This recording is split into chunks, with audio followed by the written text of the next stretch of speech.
What is going on, everybody? Bobby Fye and Eric Sheets-Haber. We're really happy to have my friend back and off of a trip from Paris. Sheets, I know we talked a little bit about it, but talk a little bit about your trip. I know you got to see, you got to see the French Open final and obviously had a great time in Paris. Talk a little bit about that. We'll get into the slates for MLB and talk a little golf or whatever else is going on. What's up, man? Yeah, everything's good. This was a trip that we had plans.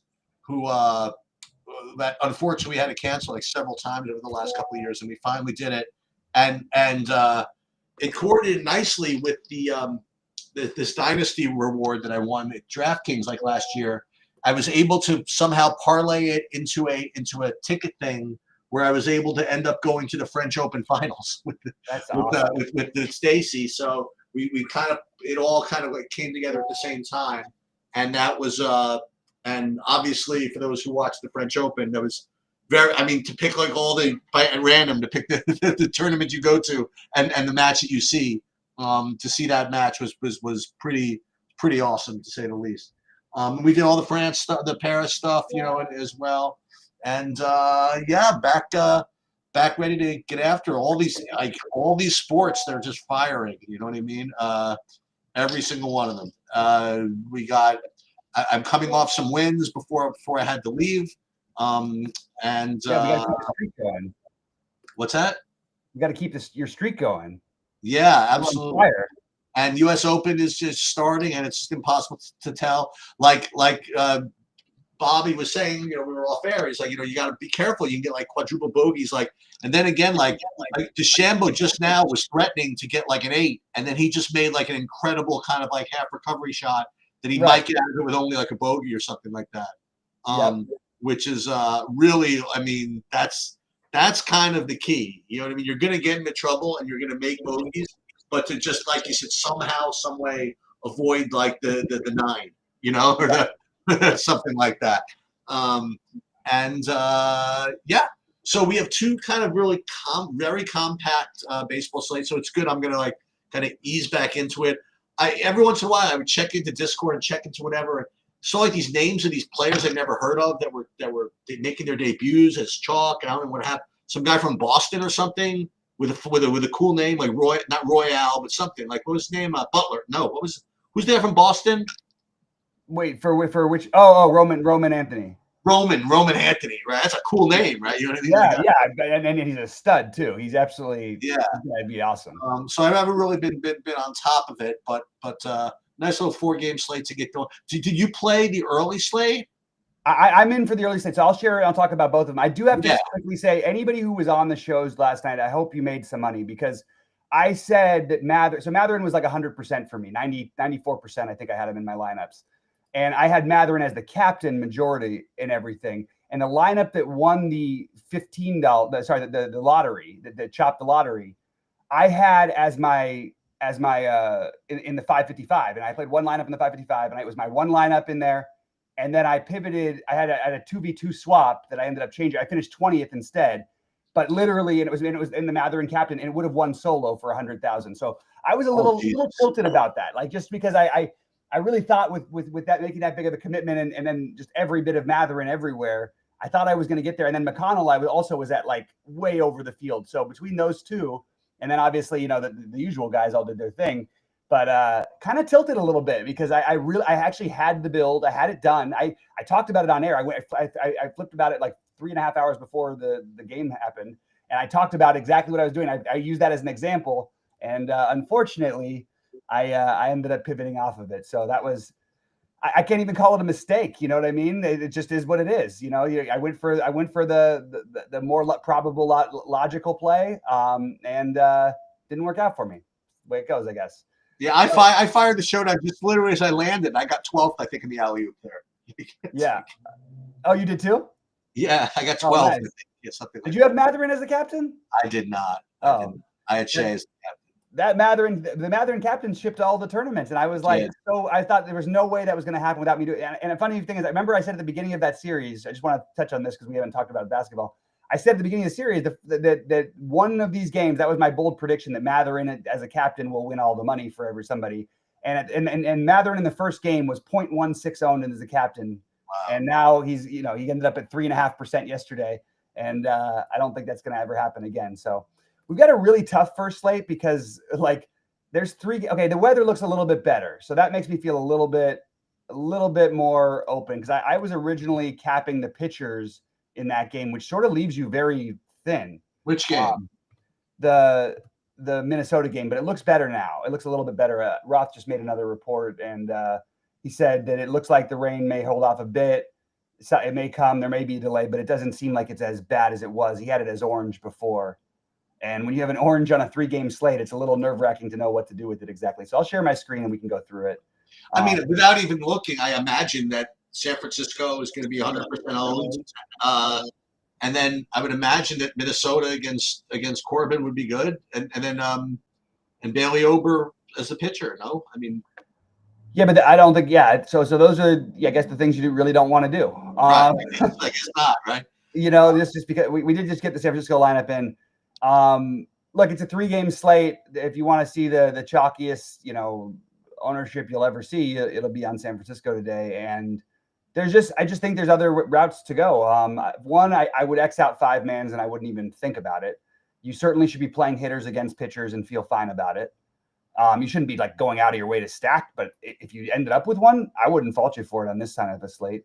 I don't even think. So I also capped. I also don't want San Francisco as 4-man stacks either. Now it doesn't mean when I late swap later that it might get onto them if I get all the early pieces right. But I don't think you really want to be like. I think you're dealing with mega chalk as sit with San Francisco 5 or 4-mans. So. That's where I am on that one. What are you getting to? Yeah, I'm getting my actually looks like I'd be getting San Francisco, but also Washington. Okay. Yeah. Okay. Well, that's the kind of combination that could work because that's the team that nobody's playing, or that's going to be nobody's playing relative to a 3-game slate. Terrible hitting conditions, by the way, for what it's worth. Not or Minnesota, not terrible, but just bad for this time of year. 68 degrees with 10-mile-an-hour winds blowing in from center. I think the Rockies and both sides of the Mets Nationals are probably where I end up on for the most part. I'm not playing a ton of lineups here, and I'm just trying to get it sort of settled so I can rerun things because I capped Ober on my last run and then I have to rebuild. But it is within like a degree of like an all-time record high here in New York. Oh, really? Yeah, it's a million degrees here. All right, so you see my SaberSim froze there again, so I got to relog back in. I mean, there's no. I mean, Washington the 3.7 total. I can't see how that's possible. It's literally 1,000 degrees here. Well, it's saying though who never gives up more than like a run. I guess. Okay. What's his ERA this year? It's like nothing. What is his ERA? I'm curious. I don't know. But I'm down with playing Washington. I'm down. I don't mind doing the other thing with Colorado and stacking San Francisco and leaving like money on the table. Yeah. Let me get rid of that. So stacking San Francisco, getting okay. Yeah, I think that's another thing you can certainly do. And it's hard to ignore like San Francisco as a whole. You know what I mean? Like, I think I just want them as like 2-mans or 3-mans. I just don't think I want the majority of my exposure to be there. I'm getting the Mets. How am I getting San Francisco that much so I capped San Francisco for the 5-man. So this is interesting. Just to talk about like, so look, you see this, I've got San Francisco, it says 50%, but 0.5, 0.4, 13.4 because I capped it at 15.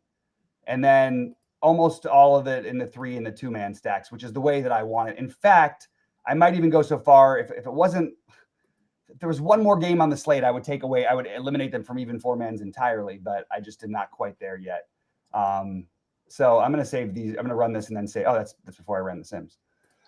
And then pitching, look, obviously Senga is the best option. I think both Ober and Corbin are probably next and then Birdsong.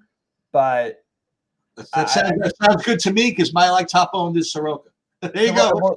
But Soroka's going to be really popular too. Like it's just, would you rather take a really popular pitcher against the Mets or the Rockies in Colorado? Right. Now, considering the fact that Colorado's stack is also very much in play and might be a little bit lower owned, is interesting. The other thing I'd warn people about is that Colorado just pinch hit risk all the time.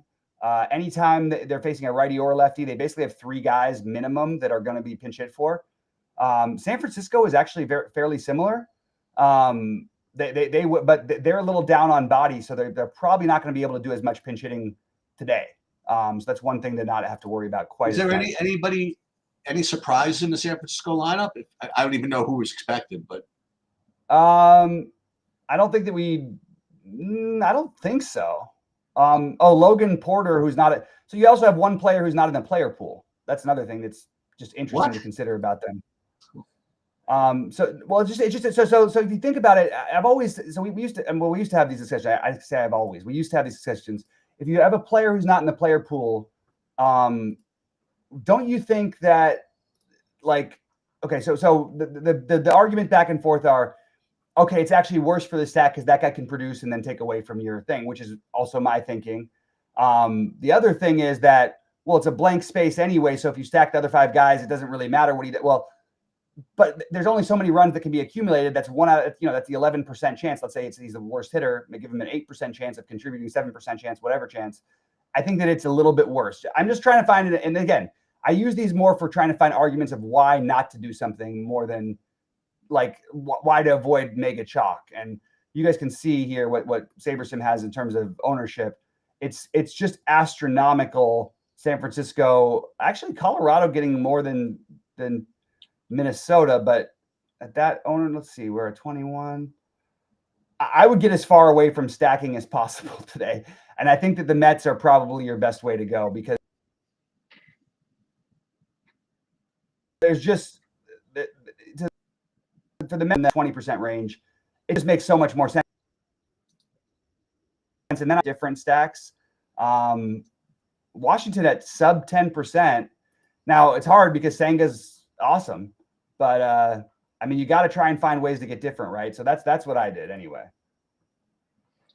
It's an interesting question about having with the empty spot in the roster.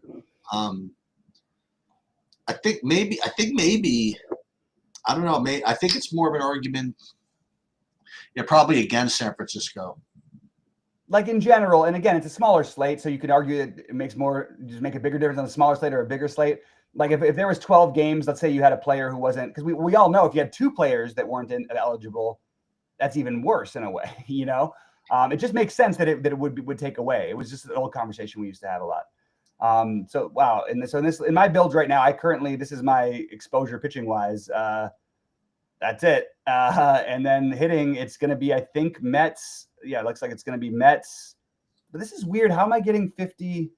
Okay, so let's see what my San Francisco stacks are. And I actually think I probably should just X them out. 4-man's okay. I guess I'll leave it for now, and I'll decide after this what to do. But it's a really, these small slates tend to they make you use a different part of your brain when you think about DFS. We write off so many. You want to make a big slate smaller in general, but on these small slates, trying to think about that little extra thing. And one thing I'll probably do is the guys like James Wood, whether or not I stack Washington, James Wood, Juan Soto, Byron Buxton. Even if you're not stacking these teams, in fact, especially if you're not stacking these teams, the guys with that ultimate upside, the stolen base and home run upside, or just the massive home run upside. I think you just taking the best players can. I used to build out that way a lot more on smaller slates than I currently do. I will say, okay, so what I'm getting, I'm going to probably stick with, of the 6 teams that you can stack, I have San Francisco 5th most owned. So so I'm fading them. But did you go through and cross out your Bow Wow stacks, as you call them? I did not. I just let it roll. Okay. So I have Washington number 1, then Colorado, then the Mets, then Minnesota, San Francisco, and then Texas, which means that I probably have 100% over. No, I don't actually. I have only 70% over. So I have Ober, Soroka. Ooh, and here, now we're talking. I can't. Okay. I got 44%. The man. Who's the man? Antonio Senzatella. Let's go. Antonio Senzatella. Okay. 41. I thought about it. $4,100 US dollars. I know, but 4,100, and what are we hoping it's a zero. You know what I mean? Like, what are we spending for here exactly? You get to spend up on San Francisco. That's the on problem. On CJ Abrams. On CJ Abrams and James Wood. Okay. I guess. I mean, if you're playing, by the way, though, you can use bats against the guys you totally should be using. And needless to say, that not this is such a huge upgrade, but if I need to, I could go Senzatella to Birdsong and screw around later, maybe. Yeah, I mean, I guess that's fair enough. I mean, one thing I guess that's even an interesting point, like, because you have the game that's way later. What about if you could literally I mean, if you got the wide gap, it's 44,000 to 50,000, so that you've got the wide gap. There's a chance you could actually swap out Senzatella for Birdsong straight up if you ended up with certain types of builds. I don't think you'll end up there, but it is possible. I did have one with last night that they gave me. It was like 7,000 left on the table. And of course, I bubbled my 555 last night. I literally was a 0.25 off the money, which was very frustrating. Considering I had 20 points for my pitchers, though, total, can't be too upset. All right, you want to talk about the afternoon and evening slate? Yes. Okay. All right. So basically, let me just fix this real quick. Okay. So let's I guess we can go game by game really quick here, because I've this is more, I can't say, I mean, there's no Coors and it's a 4-gamer, so it's obviously better slate, or a little bit more interesting than the first slate. Why is this? Oh, they're really okay. There we go. Okay, so Will Warren, Seth Lugo. On a small slate like this, I think that I totally get the Yankees thing. I think I like the idea of playing some Lugo here at no ownership. He's been pretty rough lately. Has not been his best stuff, but I'm willing to take a little bit of a gamble and at least say that I'll be over this. What is it? 4% ownership. I'll just put a minimum of 5, and I think his projection should be a little closer to where Goldie has him. I actually don't think I think he'll probably end up near double digits, but I think he should be projected a little bit higher. And I think Will Warren against Kansas City is he's not projecting all that great, but he's sort of flashed a ceiling a few times lately. So I have a little bit of interest in both of the pitchers and a little bit of interest in both of the stacks. That's sort of, a little bit of interest in the Yankee stack. I'm not particularly interested in the Royals stack. How about you? Well, hang on a second. So I currently have the Yankees as one of the top 3 stacks, and boy, is this Lugo revenge? No, not no. Mets. Mets, right? Damn it. Okay. Yeah, I don't know. I think I just like the Yankees here. I mean, I'm gonna run my stuff now, but now, by the way, what's Judge hitting nowadays? Is he 400 again? He's right near there. He was at 396 last time I looked. It's just sort of ridiculous. It's ridiculous. And our guy in LA has not been too bad either. But he leads the league in home runs, but what Judge is doing is just out of this world. How many home runs does Ohtani have nowadays? Let me double check that actually. Leaders. I believe what was it, 25 or 26, I believe, last time I saw. Maybe it wasn't quite that high. I could be. All right. So, Cal Raleigh passed. You know what? Ohtani actually stayed flat. I didn't realize that. That's what happens when you miss a couple of days of Dodgers on the main slates and you don't pay attention. Yeah, Cal Raleigh leads the league with 26, Judge is 25, and Ohtani has 23. I'm currently right now. I mean, what am I actually getting? Judge at 394. I'm actually not. It's funny. Like, the Yankees are projecting great, but in the Sims, I'm not really getting to them right now. So maybe they are just too popular. What I am getting is from this next game. Like right now, like, again, everything changes and all this stuff. Really quickly, I just got to throw out what I got for the first game. Okay. For that game. No. I just would say that I do like Gray, and I'm okay with the idea of the Mizorowski. Now we can move on, but I don't like the hitting in that game. All right, Cheat. Sorry, go ahead. Pittsburgh and Chicago. No, I have the other one. St. Louis, Milwaukee. Oh, I thought that was you were talking about the game after that. I'm so sorry. Go ahead. Sorry. No, I'm getting the Cardinals right now as the top, as my top own stat. And I imagine I'd be getting a bunch of Sonny Gray. Yeah, I'm also getting Sonny Gray. It's so funny as tied for top owned pitcher with the aforementioned Seth Lugo, by the way. You know what I mean? Like, so he didn't project well. The Yankees look so good, and this is what Saberson is doing right now. The fact that you don't mind Seth Lugo is at low ownership, like fundamentally, I might talk myself into this a little bit. All right, I'm into that idea. Lugo, with Cardinals, with Gray, maybe. I don't know. Do you like the Cardinals here at all? No. Okay. I actually think the more I think about, so Mizorowski is one of, well, okay, I don't like them in a vacuum. Like, it's a guy making his first major league start, but it's one of the top prospects in baseball. And we know what happened when Paul's like with these guys. I always point out that the very top level guys are usually really good. And I should have. They just never bust. They don't anymore. It's crazy. They used to be baseball. The draft doesn't matter. Now the draft means everything in baseball. It's really wild. And people blamed it on, because it's harder to assess talent and all these things. The truth is, the MLB was sloppy for like 100 years and didn't try to improve until literally they took a book and a movie with Brad Pitt in it to get people to start doing things the right way. But anyway, Bill James was not convincing enough people, so they needed Brad Pitt too.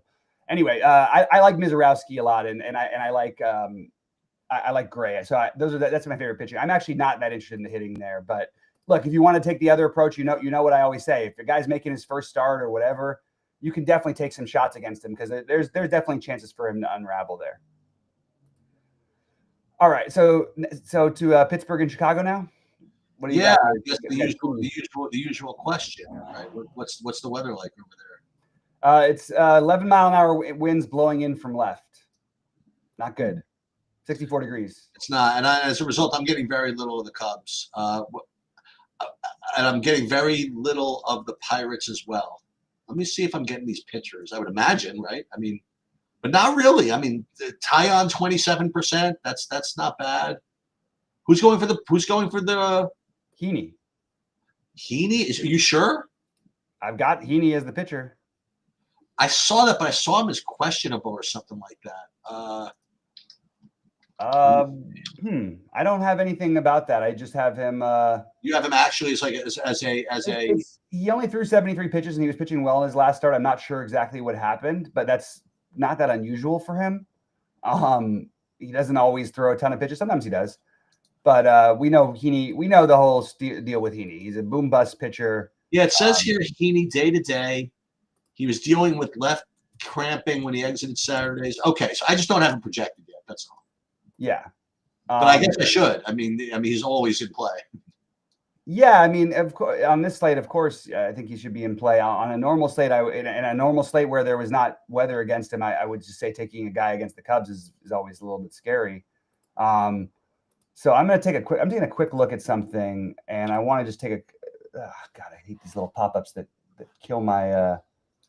What is going on my screen? All right, I'm just double checking. Like the Cubs here would be very desirable to me if not for that wind blowing in. That's the one thing. The only thing I'd say is it's a smaller slate.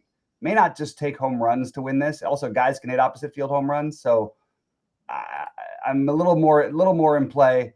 It's going to be hard for me to get to Heaney against a team like the Cubs. Actually, the Cubs match up like you don't want this kind of thing against Heaney. They don't strike out a ton. They've got lots of guys, again, their best hitters are lefties. That's maybe one thing that's good for Heaney. But I hate that Tyon's going to be popular, but I will be one of the people probably playing him. I don't really think there's not a whole lot of options. So it's just by default Tyon, but I prefer both of the pitchers in the St. Louis Milwaukee game over him. And I'm okay with taking a shot with Lugo over him to get wild. And then we get to the massive chalk pitcher. And we know what Saberson's probably going to do, right? Without doing anything today, without looking. Yep. You're going to see some White Sox in your builds. If you probably Sure. So where do you stand with Valdez, Martin, and this game as a whole. No, I mean, that's the deal. Right now, they're in the mood. So right now, you got like a 50% White Sox. I don't know if I'm actually going to do that, but then again, it's like fully loaded, locked and loaded. I have 41% Valdez. It's like so. Right. So it either shuts him down or just somehow, some way they get to him. Because nobody ever seems to really ever get to him. It's like even like good teams. So maybe I know you're going to yell at me again, but maybe if we could find I even don't want to bring this up. But if you could find somebody, maybe get some stolen bases somehow. It's like maybe play on a 4-game. No, on a 4-game slate, I think it's a really good way to play. Maybe play a White Sox or 2 against Valdez. Is that possible? Yeah, I don't know. I don't mind. Look, there's going to be so low owned. It's a 4-game slate. I think getting to some White Sox certainly makes sense. Yeah. Obviously, if you're playing a cash game or a large buy in small field, or just a regular buy in small field, I think that Valdez is pretty clearly the top pitcher on the slate. Yeah. You put him maybe you could argue with Ian Gray, but so I think it's totally viable to look at this ownership on a 4-game slate. It doesn't mean you have to 5-man stack them. It just means maybe you get like a little 3-man or something together. You get like Meredith and Caro and Benintendi or something like that, or Taylor or something. I don't know. Yeah, maybe Vargas instead of Taylor, I guess, or Robert. They're super cheap also. I do think and again, I'll just run a build really quick just to see, and I'm 90% sure that SaberSim is going to give me a ton of White Sox, considering I'm not playing that many lineups and they're mostly in the lottery. That's what's going to look like the best thing. For what it's worth, if we look at the strikeouts while we're doing this for pitchers today, the K props, or not K props, but the expected strikeout rate based on SaberSim, it's so significant. It's so far ahead for Valdez and Gray that it is hard to argue the other stuff. I'll just mention that I do think Lugo has the upside, and I know, and Miziorowski, I can never pronounce it right. Super talented kid, and nobody's ever seen him. Could go one way or the other. Also think Will Warren's getting I don't think we just have to play 100% Valdez and 100% Gray, which is I think what a lot of people are going to do, especially in higher buy-ins. So I'm kind of interested in the Miziorowski. Maybe I don't need to go that far with Lugo, but maybe Valdez and Miziorowski it would be, or Valdez and Lugo, or Gray and Lugo, or maybe Miziorowski and Lugo. I think those are probably the pitching things I'm going to be looking at. Well, I mean, before we forget, actually the highest strikeout prop is only on the FanDuel slate, because you have Tariq Skubal on FanDuel at 630. It's the only game that FanDuel has that DraftKings doesn't. And you have Skubal, who's going to probably end up being the best play on FanDuel. And again, keep in mind it's a 6:30 start over there compared to 7:30 for DraftKings. He has about, I think, a half point, half a K better prop than Valdez. Skubal's always going to be the best option, except for when Valdez is maybe facing the White Sox. So it's kind of a decision, I guess, over there. Yeah. Who's +6 now? Shane Lowry. Yep, that's what happens. I hated him, and then I got talked into him by everybody. And then Kenny and I did the show yesterday, and he was one of Kenny's top guys. And I was just, I really wish I didn't listen to myself. All right. So we'll be back at 5:30 Eastern. It'll be probably a fairly quick one. Shampo's now +3. They'll be fine. I know. It's rough out there. It's just rough out there. How good are you to be like JJ Spawn, just get off the course? He's just playing out of his mind right now. Well, all this was in the first 6 holes. He's like. No, but that's the thing that's out of his mind is some of the par saves that he's had. Dude, I don't know if he could close this out. He's actually threatening a bogey-free round. You know how impossible that is?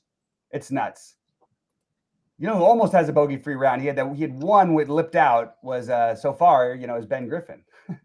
I have out. Oh, he does not. Man, he's in that lineup too, by the way, in the Mega Snowman. Oh, I love that. He's in my 44. The 3 that have started. I have Spawn, Griffin, and Bryson. Okay. Well, that's something to look forward to. All right. Yeah. We'll be live at 5:30. Today's gonna, it's a small slate. You know what's cool though is that the guy I have going later. I have no Scotty going later. I got a guy who's very live to plus 14. I got Jordan Spieth. So let's see what happens. Jordan Spieth is my 44-40-04 also. Oh, let's go. Let's go. So we got a little combined rooting efforts there. Yeah. And man, I was really hoping Oberg's played well, but I thought he was for a minute there. I was like, okay, he's going to be the leader at the end of this round. But no, we're gonna all feel like big old chumps when Rory wins the tournament. Well, I'm not going to, because I said this to Kenny. I said, Kenny, he'll be 5% in any high buy-ins, and he'll be like somewhere below 10% in everything else. And Kenny's like, no way. And then he goes, well, maybe. And then I looked, and 5% in all the high buy-ins, 7% in the other ones. So I have him a ton. I mean, in my big buy-ins. Hey, shout out, by the way, to this dude who's playing in the featured group here. This Jose Luis Ballester. He's going to be really good. With what's that? Someday he's going to be very good. No, I mean, like, they put him in an impossible spot with Xander and Bryson, and he was like bogey to start the day. And even the announcer, right? Well, this is a tough spot for him. We hope he doesn't like collapse or whatever it is. And meanwhile, he's basically outplaying Xander. You know what I mean? Right.